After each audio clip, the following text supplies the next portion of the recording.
Instagram marketing tips you need to know for your small business. First is to optimize your profile. The goal with this is to make sure that people who land on your profile or view your content know that they're in the right place and know exactly what your business does and why you're worth following. Your profile page is like a business dating profile. This is where people come to learn more about you and see if you're a good match for them.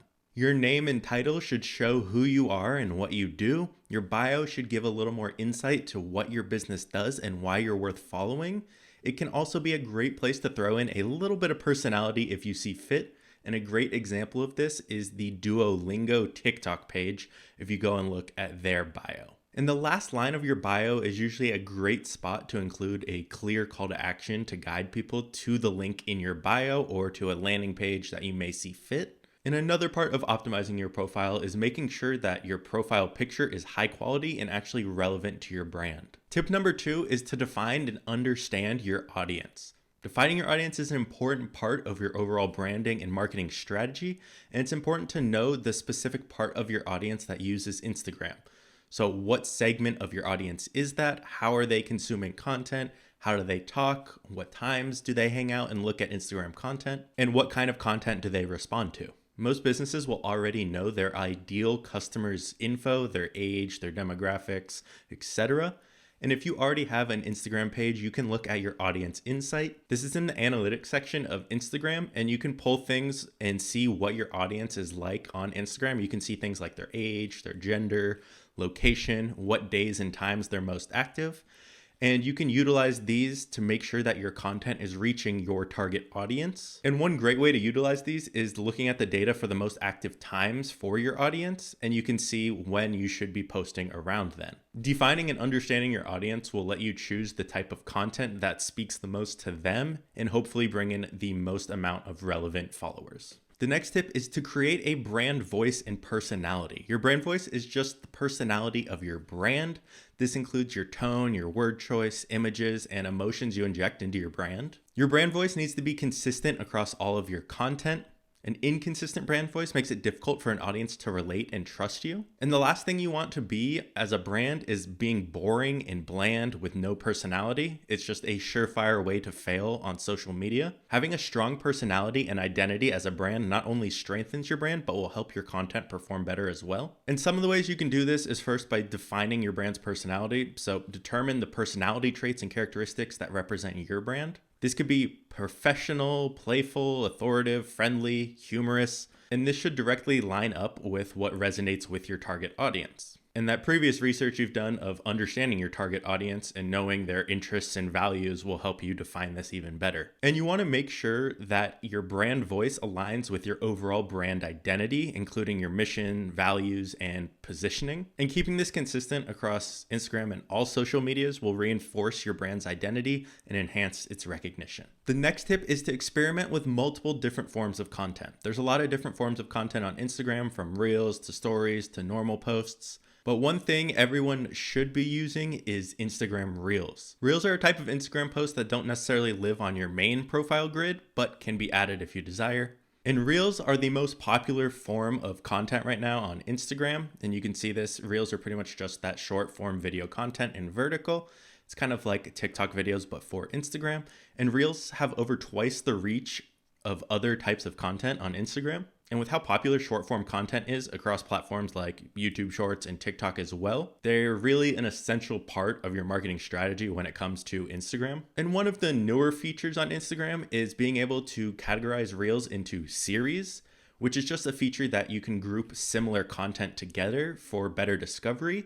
And not only just better discovery, but people can see a piece of content they like, see a playlist or series, and then click into that and see more content that they want to consume, instead of just hoping to see your next piece of content is something very similar to that. So it's great for discovery and just building that relationship with a potential customer. The next tip is understanding post times and post frequency. So how often you should be posting and when. So when it comes to post times, generally wherever your audience is, 9 a.m. to 12 p.m. local time, wherever your target audience is the best time to post on Instagram.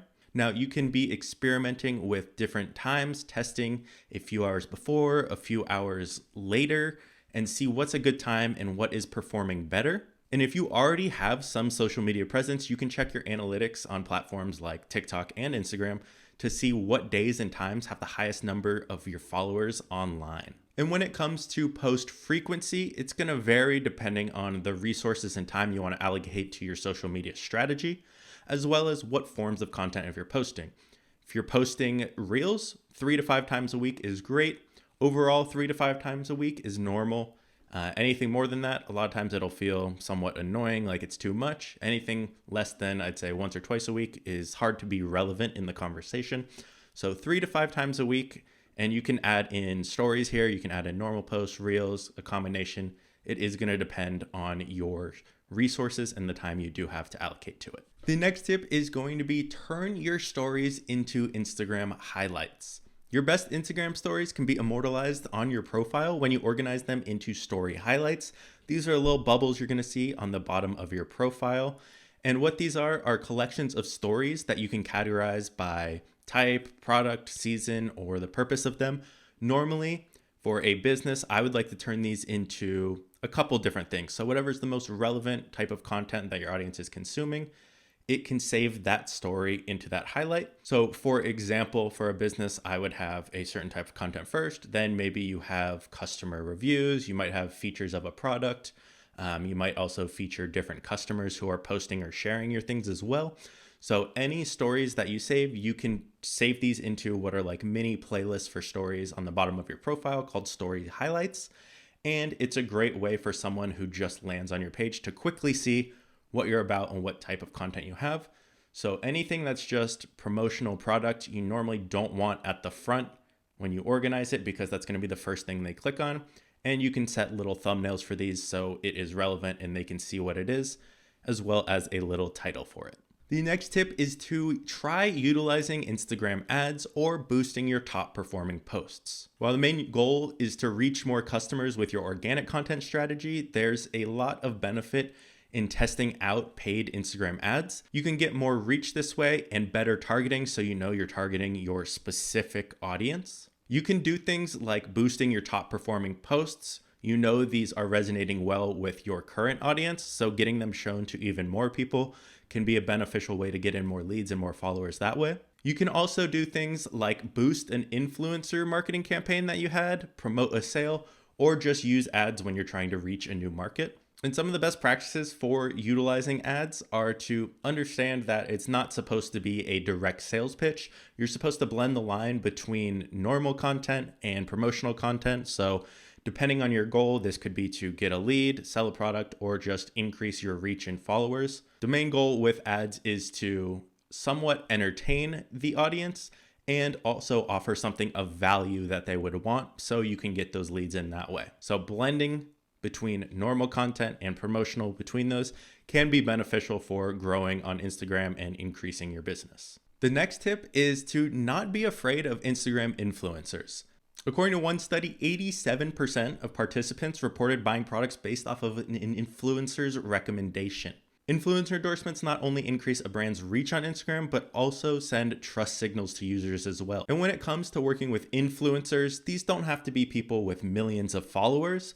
The best influencers normally, especially for a small to medium-sized business, are the medium to smaller sized influencers, because they have usually the best engagement and reach for the price they're at.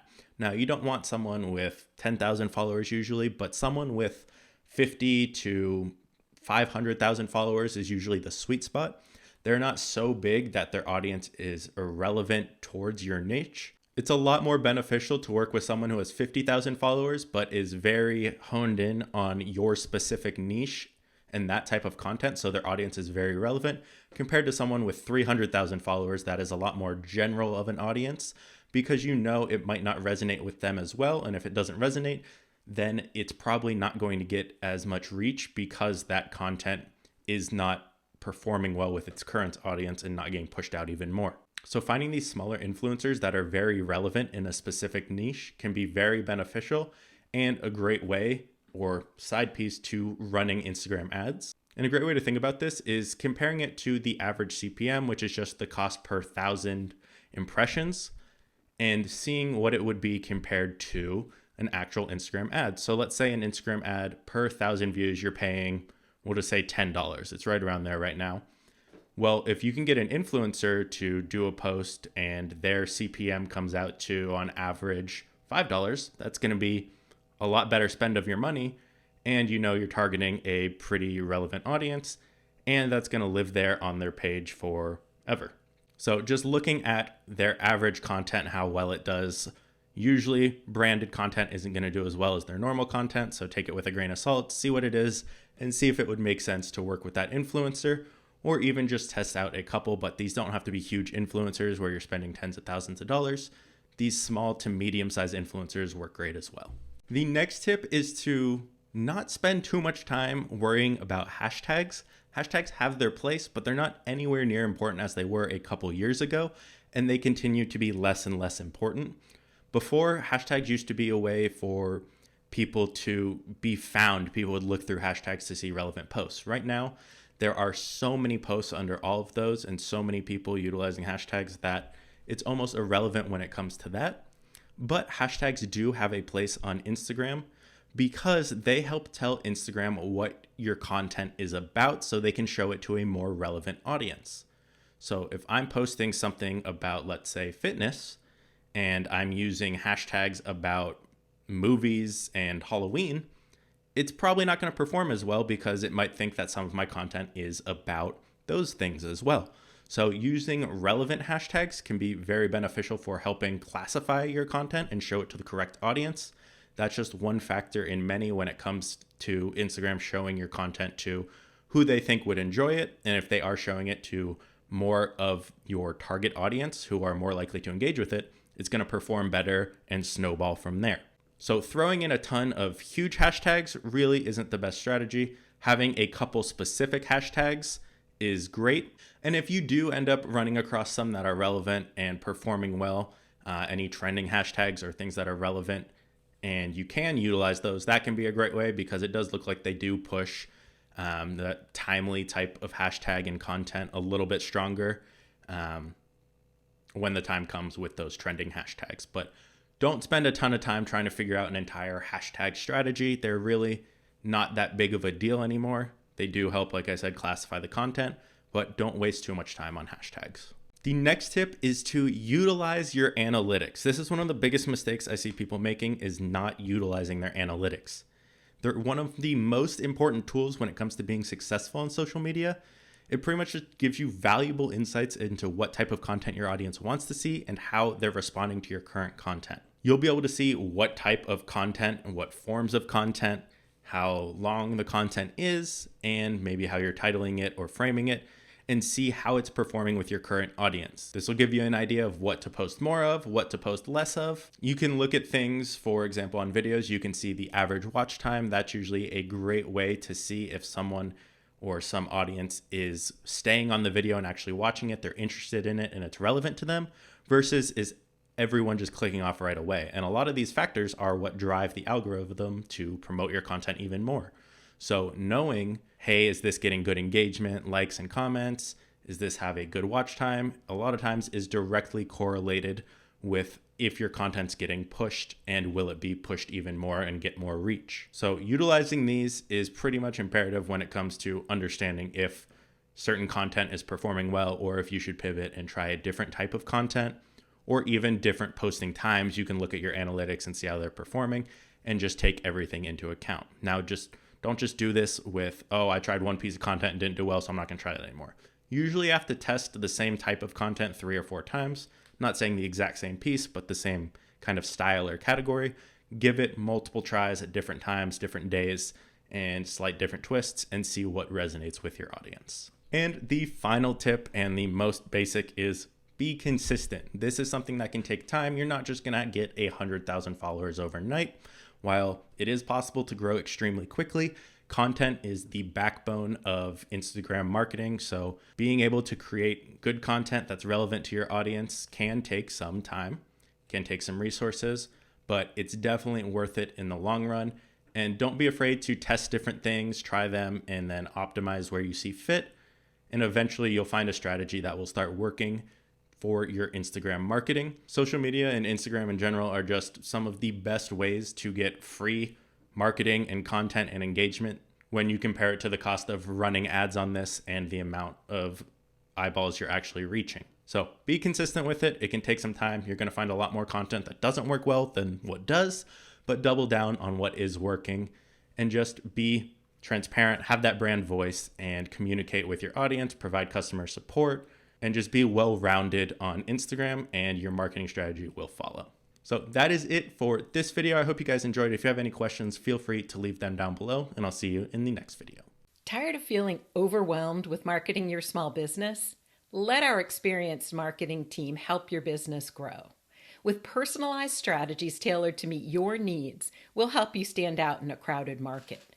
Contact us today for more information at foxsocialmedia.com.